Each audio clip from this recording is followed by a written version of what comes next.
오늘도 유튜브로 주일 예배를 시청하시는 여러분을 주님의 이름으로 환영합니다. 사도신경으로 신앙 고백을 드리시겠습니다. 전능하사 천지를 만드신 하나님 아버지를 내가 믿사오며 그 아들 우리 주 예수 그리스도를 믿사오니 이는 성령으로 잉태하사 동정녀 마리아에게 나시고 본디오 빌라도에게 고난을 받으사 십자가에 못 박혀 죽으시고 장사한 지 사흘 만에 죽은 자 가운데서 다시 살아나시며 하늘에 오르사 전능하신 하나님 우편에 앉아 계시다가 저리로서 산 자와 죽은 자를 심판하려 오시리라. 성령을 믿사오며 거룩한 공예와 성도가 서로 교통하는 것과 죄를 사하여 주시는 것과 몸이 다시 사는 것과 영원히 사는 것을 믿사옵나이다. 아멘. 아멘. 오늘 은혜 받으실 하나님의 말씀은 신약성경 마가복음 15장 33절과 34절 그리고 누가복음 23장 45절과 46절의 말씀이 되시겠습니다. 을 보시면서 함께 합독하시기를 원합니다.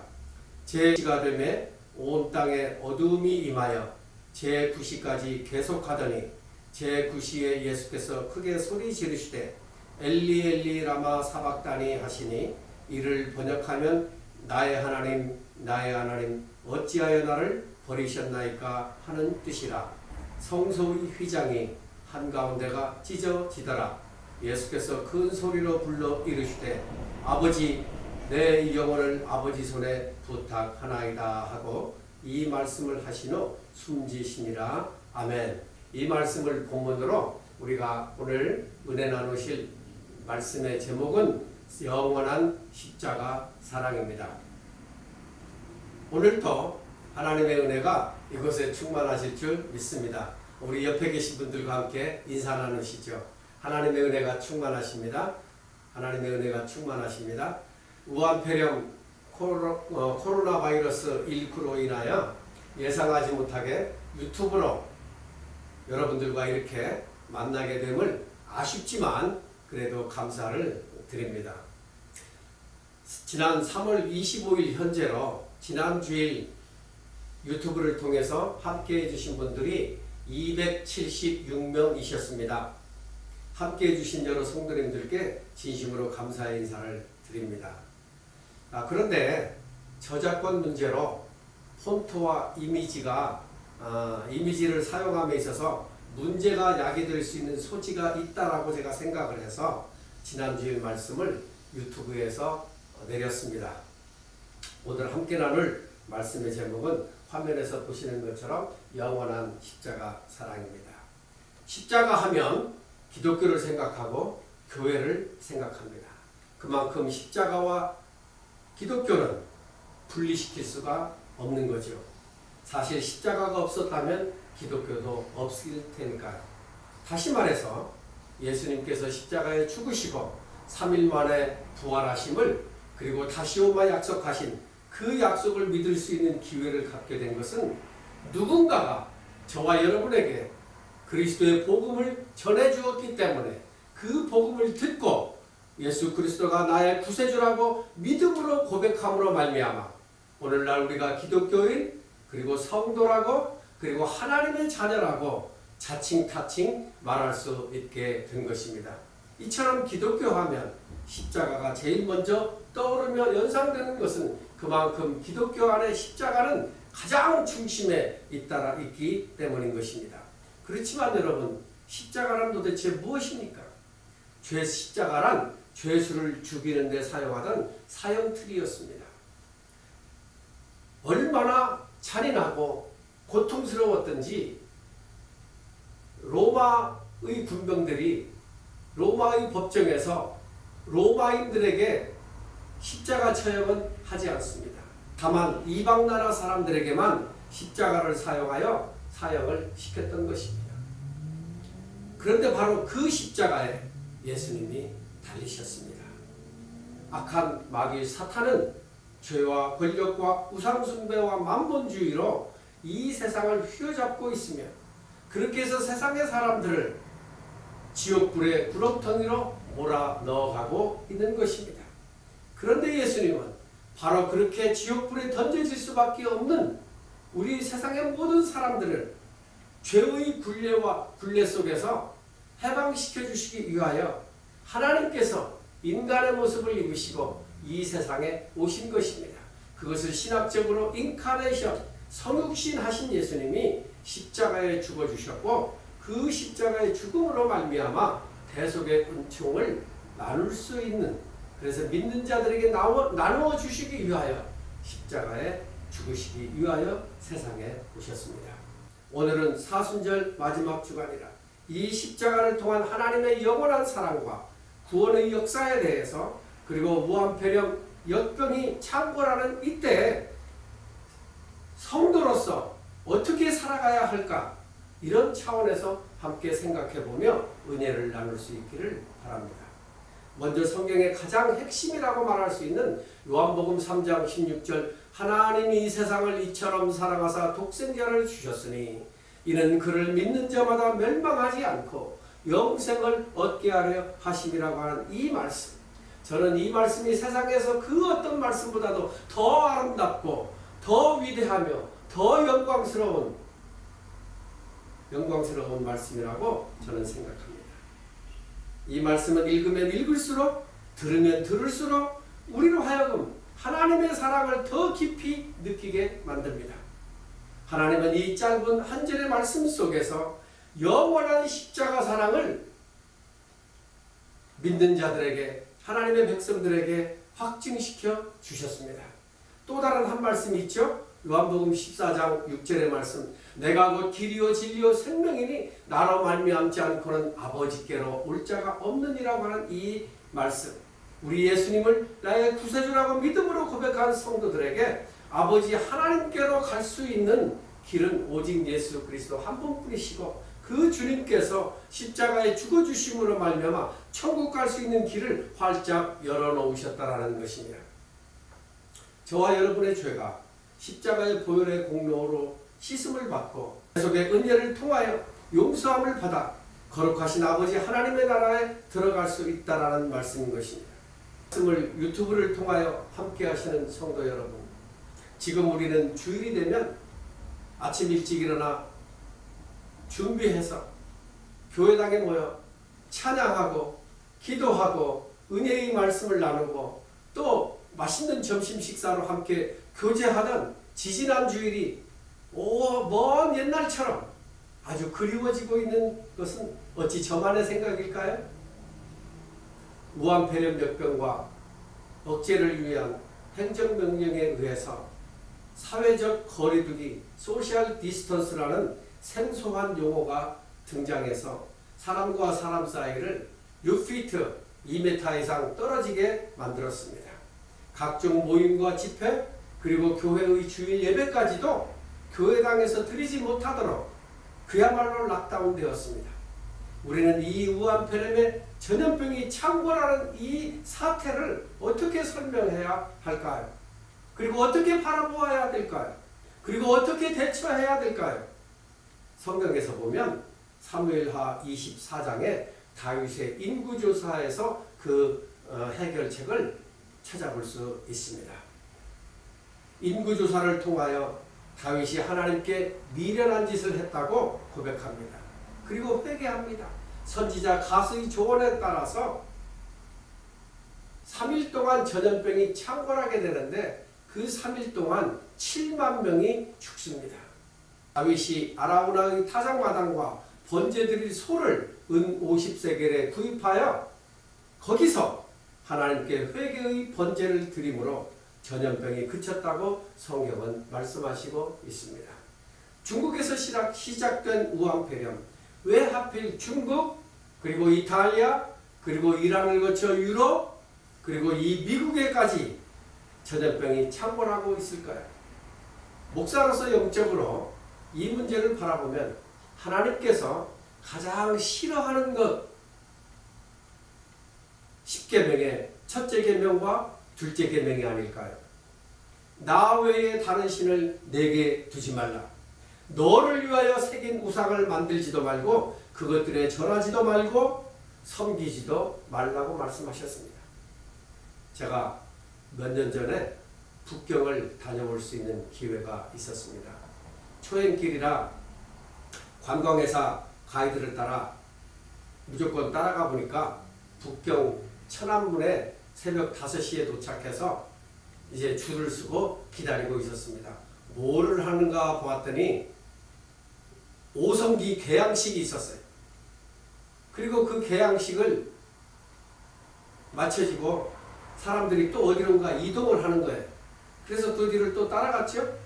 그래서 또 줄을 길게 섰어요. 아주 긴 줄이 얼마만의 시간이 지났는지 알 수 없을 정도로 오랫동안 다리도 아프게 그렇게 기다리고 있었는데 결국 어떤 건물에 들어가 보니까 이게 도대체 웬일입니까? 유리관 속에 누워있는 모택동의 시신 앞에 중국 사람들이 국화 한 송이씩 놓고 거기에서 무릎 꿇고 눈물을 흘리며 뭐라고 외쳐대고 있는 거예요. 중국말이라 제가 알아듣지 못하지만 하여튼 그런 모습을 보면서 저 북한 땅에 있는 우리 동포들이 강하게 못 이겨 김일성, 김정일의 시신 앞에 저렇게 절하고 있지 않을까, 그런 모습도 연상해 보았습니다. 하나님을 부인하고 죽은 모택동에게 절하며 공산당을 섬기는 우상숭배의 앞잡이들에게 하나님의 징계의 채찍이 임해서 1347년 약 7년 동안 중국 옆에 있는 몽골에서부터 시작해요. 흑사병으로 1억 명 이상이 사망에 이르렀다고 역사는 기록하고 있습니다. 그때와 상당히 유사한 오늘의 현실입니다. 중국에서 시작된 우한폐렴, 중국을 거쳐 이탈리아로 번져갔고 이탈리아에서 이란을 거쳐 유럽을 초토화시키더니 이제는 미국에 상륙하여 미국까지 초토화시키고 있습니다.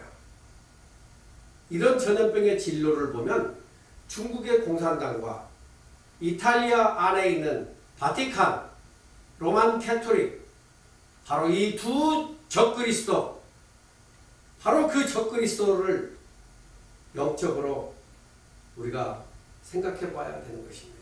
하나님께서 적그리스도에게 가장 그들에게 먼저 징계의 채찍을 치시지 않으셨나? 그러면 이란은 어떻습니까? 이란은 이슬람의 종주국입니다. 하나님의 백성들을 죽이려고 하는 책략과 계략에 앞장서 있는 그런 이슬람의 종주국이기 때문에 이란이 창궐했고요. 그러면 미국을 어떻게 설명할 수 있을까요?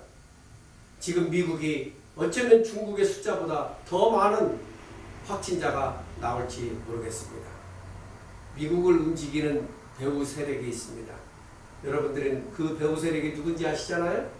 미국에 살고 있는 유대인들입니다. 그 유대인들이 이제 주님 다시 오시는 그날을 준비하기 위하여 고토로 돌아가야 할 터인데 고토로 돌아가라고, 돌아오라고 하나님은 말씀하시고 계시는데 그 하나님의 명령을 무시하고 Back to the 예루살렘, 알리야 운동에 대단히 소극적입니다. 유대인 회복을 위하여 알리야 운동에 힘쓰고 있는 저로서는 참 안타까워요. 흩어진 유대인 디아스포라, 이 알리야 운동에 미국에 살고 있는 유대인들이 정말 소극적입니다. 왜? 너무나 편안하고 너무나 좋은 그런 사회적 환경 속에서 또 미국에서 상당히 탑 클래스의 그런 모습으로 살고 있기 때문에 미국 안에 살고 있는 유대인들이 결코 예루살렘에, 이스라엘에 돌아가려고 생각하지 않고 있다는 것입니다. 아마도 저의 이런 생각에 동의하지 않으시는 분들이 계시겠지만 지금은 영적으로 하나님의 경고를 들어야 하는 시기인 것입니다. 지구촌에 일어나고 있는 갖가지 현상들을 바라볼 때 주님이 다시 오실 그날이 속히 가까이 오고 있다라고 하는 여기에는 아마 동의하실 것입니다. 그렇다면 주님이 다시 오실 몇 가지 조건들이 필요한데 바로 그 조건들 중에 하나가 유대인들이 돌아와 2000년 전에 자신들이 죽인 그 예수가 메시아였었다라고 고백하고 회개하며 그들의 수가 충만한 수에 차게 됨으로 말미암아 주님은 세상에 다시 오신다고 말씀하셨습니다. 어찌되었든 이미 하나님께서 진노하심으로 징계의 채찍은 시작되었습니다. 그렇다면 다윗처럼 아라우나의 타작마당에서 하나님 앞에 회개하며 번제를 올려드리는, 그래서 하나님의 용서를 구하는 그런 모습이 되어야 하지 않겠는가 생각하는 것입니다.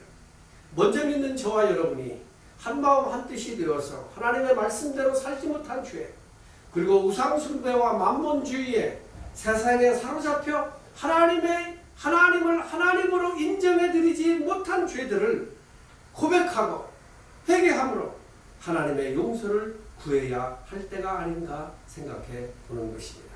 세상적으로는 전 세계를 강타하고 있는 이번 전염병의 추세를 잡을 수 있는 방법은 물론 과학적으로 할 수 있겠죠, 의학적으로 할 수 있겠죠, 생물학적으로 할 수 있겠죠, 또 소독하고 접촉을 금하며 하루속히 백신을 개발하여 예방하고 치료가 최우선이라고 생각이 되겠지만, 이런 일들과 함께 우리 성도들이 해야 할 일은 무엇일까 하는 것입니다. 소돔과 고모라가 유황불로 망할 때 의인 10명이 없어서 망한 것을 우리는 성경을 통해서 잘 알고 있습니다. 아마도 우한폐렴으로 지금 고통을 당하고 있지만 죄송하게도 어쩌면 우한폐렴보다도 더 강력한 바이러스가 이 지구촌을 강타할지 아무도 알 수 없습니다. 파라오께는 고난주간과 더불어 이 사순절 기간 동안에 저를 포함한 우리 성도님들이 한마음 한뜻이 되어서 하나님 앞에 스스로 종아리를 걷어올리고 회초리로 맞는 회개의 눈물을 흘려야 할 것입니다.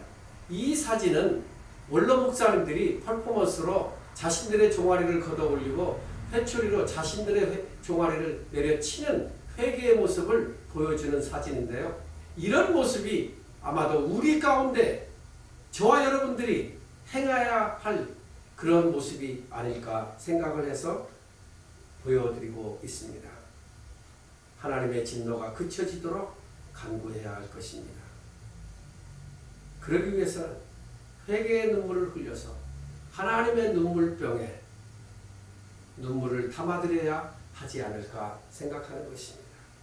이제 정말로 그러므로 말미암아 하나님께서 이스라엘 백성들을 위하여 애굽 땅의 고센 땅을 구별하여 재앙을 면하게 하셨던 것처럼 저와 여러분들이 회개의 눈물을 흘릴 때 구별하여 이 재앙을 면하게 해주실 줄로 믿는 것입니다. 이제 말씀을 마치려고 합니다. 세례 요한이 요단강가에서 저만치 걸어오시는 예수님을 보고 보라, 세상 죄를 지고 가는 하나님의 어린 양이라고 이렇게 말씀했습니다. 예수님께서 세상 죄를 지고 가는 하나님의 어린 양이라는 이 말씀은 예수님께서 이 세상에 오신 목적이 십자가에 죽어주시기 위하여 오셨다라고 하는 그런 의미인 것입니다. 어린 양은 죽어야 합니다. 죽어서 피를 흘려 죄를 대신할 수 있습니다. 6월절 어린 양이 죽으면서 흘린 그 피를 하나님의 말씀대로 집 좌우 문설주와 문 임방에 발랐더니 이스라엘 백성의 집에 죽음의 재앙이 넘어갔다 그랬습니다. 바로 패스오버 6월절 기적이 저와 여러분을 감싸주시리라 믿습니다. 어린 양이 죽어야 다른 누군가를 살린다는 하나님의 진리의 말씀을 저와 여러분들에게 가르쳐 주시고 계십니다. 하나님께서 친히 동정녀 마리아의 몸을 통해 이 세상에 오셔서 하나님의 어린 양이 되어서 십자가에 죽어 주셨습니다. 죄 없으신 주님께서 거룩한 생명을 십자가에 내어 주심으로 말미암아 세상 죄를 다 짊어지시고 용서하시는 길을 우리에게 열어 주셨습니다. 예수님께서 만약에 그 죽음의 길을 거부하셨더라면 십자가의 길을 가지 않으셨어도 되셨습니다. 그런데 주님은 뭐라고 말씀하셨습니까? 내 뜻대로 마옵시고 아버지의 뜻대로 하시옵소서라고 기도하시므로 예수님은 기꺼이 저와 여러분들을 위하여 창세기 3장 15절에 약속된 이 말씀을 이루어 주셨습니다. 여인의 후손 동정녀 마리아의 몸을 통해서 오셔서 죽음의 길 십자가의 길을 가셨습니다. 그래서 예수님을 세상 죄를 지고 가는 하나님의 어린 양이라고 표현하고 있는 것입니다. 이 죽음의 길을 가시는 예수님의 고난의 길을 생각하면서 우리 자신의 지난날의 옛 모습 속에서 자범죄를 비롯하여 갖가지 죄들을 하나님의 말씀의 거울에 비추어 스스로 하나님 앞에 주님 앞에 고백하고 회개함으로 또 용서함을 입어서 용서받은 하나님의 자녀들이 되시기를 주님의 이름으로 축원합니다. 이사야 53장 4절로 6절의 말씀은 이렇게 기록하고 있습니다. 예수님은 우리가 받아야 할 고통을 대신 받으셨고 우리가 겪어야 할 핍박과 고통을 대신 겪으셨습니다. 주님께서 찔리신 것은 우리의 허물 때문이고 주님께서 상함을 입은 것은 우리의 죄악 때문이라고 말씀하셨습니다. 주님이 징계를 받으심으로 평화를 누리게 되고 주님께서 채찍에 맞음으로 우리가 나음을 입었다고 말씀하시고 있습니다. 그러게 우리는 죄 가운데서 어리석은 양들처럼 각기 제각길로 흩어졌지만 하나님께서 우리 모두의 죄악을 예수 그리스도의 어린 양에게 전가시켜 주심으로 말미암아 우리의 죄의 저주와 굴레로부터 벗어나는 해방의 길을 우리가 맞을 수 있게 되었다는 것입니다. 여기서 우리 정말 마음으로 믿어 의에 이르고 회개함으로 성령 하나님의 도우심을 힘입어 믿음으로 다 함께 화면을 보시면서 선포하시기를 바랍니다. 주여 우리의 죄를 십자가의 보혈의 피로 용서하여 주시옵소서. 우한폐렴 코로나 바이러스야 예수 그리스도의 보혈의 피로 박멸될지어다. 소멸될지어다. 주님께서 채찍에 맞으심으로 우리는 나음을 입었노라. 아멘. 십자가는 아버지 하나님의 영원한 사랑의 증거입니다. 하나님께서 이처럼 사랑하사 예수님의 십자가 고난을 통해 우리를 사랑하심을 확증해 주시고 계십니다. 그러기에 우리 역시 하나님의 징계로 찾아온 우한폐렴 이 코로나 바이러스를 어떻게 회개함으로 극복하고 이 사순절 기간 동안 고난주간 동안 우리의 신앙이 좀 더 건강해질 수 있도록 그래서 주님의 이름으로 세워진 교회가 든든히 서갈 수 있도록 부활의 영광을 소망하면서 승리하시기를 주님의 이름으로 다시 한번 축복합니다. 주님께서 이렇게 말씀하셨습니다. 자기 십자가를 지고 나를 따라오라고. 주님은 저와 여러분들에게 지금 이 시간에도 말씀하시고 계십니다. 기도하시겠습니다. 믿는 자들에게 영원한 십자가 사랑을 선물로 주신 아버지 하나님 감사와 영광을 올려드리나이다. 우리를 죄에서 구원해 주시기 위하여 세상 죄를 짊어지신 하나님의 어린 양으로 이 땅에 오신 주님을 더 깊이 묵상하고 주님을 따라가는 믿음으로 살기를 다짐하오니 성령 하나님 저희를 도와 주시옵소서. 주님의 사랑을 받는 저희에게 이 사순절 기간 동안에 부활의 영광에 참여하기에 부족함이 없도록 회개하는 마음으로 준비하는 한 주간이 되도록 성령 하나님 저희의 연약함을 도우셔서 마지막 때에 주님이 부르시는 그날까지 아니 주님 다시 오시는 그날까지 이기는 자 승리하는 자들이 되게 하여 주시옵소서. 부활하신 주 예수 그리스도의 이름으로 기도하옵나이다. 아멘. 이제는 어린 양 되시는 우리 주 예수 그리스도의 은혜와 아들을 내어주시면서까지 우리를 사랑하시는 아버지 하나님의 사랑하심과 우리의 연약함을 도우시는 보혜사 성령님의 감화감동 교통내주 역사하심이 오늘 우한폐렴 코로나 바이러스의 창궐을 억제하기 위하여 각기 가정에서 예배를 드리며 이 영상을 시청하시는 하나님의 백성들 저들의 건강과 가정에 그리스도의 평강이 섬기는 교회와 대한민국과 우리가 사는 미국 위에 이제로부터 영원까지 함께 하실지어다. 아멘. 대단히 감사합니다.